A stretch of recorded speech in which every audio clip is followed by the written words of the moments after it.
अस्सलामुअलैकुम नाज़रीन, आप देख रहे हैं PC world news. SSP patrolling police Faisalabad region Chaudhry Farooq Ahmed Hundal की ज़ेरे हिदायत और डिस्ट्रिक्ट डीएसपी सैयद सलीम हैदर शाह की ज़ेरे निगरानी पेट्रोलिंग पुलिस रोशनवाली झाल और पेंसरा फैसलाबाद ने नाजायज़ असलहा और जराइम पेशा अफराद के खिलाफ भरपूर कार्रवाई की।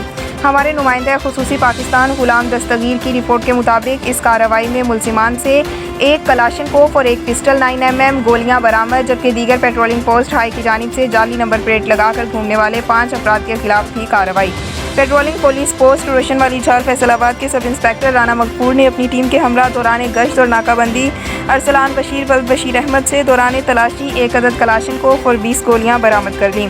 दूसरी तरफ पेट्रोलिंग पोस्ट पेंसरा के साजिद मोहम्मद ASI ने अपनी टीम के हमरा दौरान गश्त और नाकाबंदी मुलज़ी मोहम्मद शाहिद वल्द मुश्ताक से दौरान तलाशी एक अदद पिस्टल नाजायज़ 9mm और 19 गोलियां बरामद कर लीं। SSP चौधरी फारूक अहमद हुंदल ने तमाम टीम्स के लिए तारीफ़ी सर्टिफिकेट का ऐलान किया।